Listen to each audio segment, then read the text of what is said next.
VC നിയമനത്തിൽ സുപ്രീംകോടതി സമവായം നിർദ്ദേശിച്ചുവെങ്കിലും സംസ്ഥാന സർക്കാരും ഗവർണറും ധാരണയിൽ എത്തിയില്ല. ഗവർണറുമായി മന്ത്രിമാർ നടത്തിയ ചർച്ചയും പരാജയപ്പെട്ടു.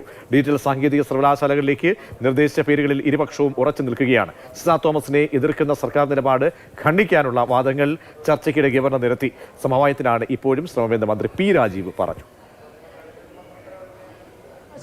സാങ്കേതിക സർവകലാശാലയിലും താൽപ്പര്യമുള്ള പേരുകൾ VC സ്ഥാനത്തേക്ക് മുഖ്യമന്ത്രിയും ഗവർണറും നിർദ്ദേശിച്ചതാണ് പ്രതിസന്ധിയായത്.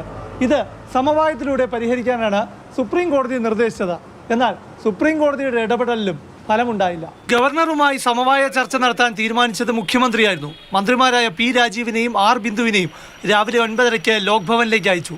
1.25 മണിക്കൂർ നീണ്ട ചർച്ചയിൽ VC നിയമനത്തിന് നൽകിയ പട്ടികയുടെ കാര്യത്തിൽ ഗവർണറും സംസ്ഥാന സർക്കാരും ഉറച്ചുനിന്നു. ചാൻസലർക്കുള്ള അധികാരപ്രകാരമാണ് പേരുകൾ നിർദ്ദേശിച്ചതെന്ന് ഗവർണറും മുഖ്യമന്ത്രിക്കുള്ള അധികാരം പ്രയോഗിച്ചെന്ന് മന്ത്രിമാരും വാദിച്ചു. സുപ്രീം കോടതി വിധിയിൽ പ്രയോറിറ്റി നിശ്ചയിക്കാനുള്ള അധികാരം ഉള്ളത് മുഖ്യമന്ത്രിക്കാണ്. എന്നാൽ സുപ്രീം കോടതി വിധിയിൽ മുഖ്യമന്ത്രിക്ക് ആ പാനലിൽ തന്നെ ഏതെങ്കിലും വിയോജിപ്പുണ്ടെങ്കിൽ അത് ചാൻസലറുടെ ശ്രദ്ധയിൽപ്പെടുത്താം. സാങ്കേതിക സർവകലാശാല VC സ്ഥാനത്തേക്ക് താൻ നിർദ്ദേശിച്ച ഡോക്ടർ സിസ തോമസ് മിടുക്കിയാണെന്ന് സംസ്ഥാന സർക്കാരിന്റെ തന്നെ പ്രവൃത്തികൾ തെളിയിക്കുന്നുവെന്നാണ് ഗവർണറുടെ വാദം. അതേസമയം മുഖ്യമന്ത്രി ഡിജിറ്റൽ സർവകലാശാല VC സ്ഥാനത്തേക്ക് നിർദ്ദേശിച്ച ഡോക്ടർ സജി ഗോപിനാഥിനോടുള്ള എതിർപ്പ് ഗവർണർ മന്ത്രിമാർക്ക് മുന്നിൽ വിശദീകരിച്ചു. ഡോക്ടർ സിസ തോമസിനെ എതിർക്കുന്ന സംസ്ഥാന ഉപദേശക കമ്മിറ്റി അംഗമാക്കി. നയരൂപീകരണ ഉപദേശക കമ്മിറ്റികൾ ഉൾപ്പെടുത്തിയതും സർക്കാരാണെന്ന് ഗവർണർ വാദിച്ചു.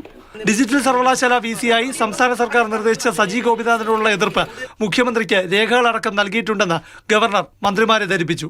അത് താൻ പരസ്യമായി പറഞ്ഞിട്ടില്ല, കോടതിയിലും പറഞ്ഞിട്ടില്ല. സജി ഗോപിനാഥിനോടുള്ള എതിർപ്പ് രാഷ്ട്രീയവൽക്കരിക്കാൻ താല്പര്യമില്ലെന്നാണ് ഗവർണറുടെ നിലപാട്.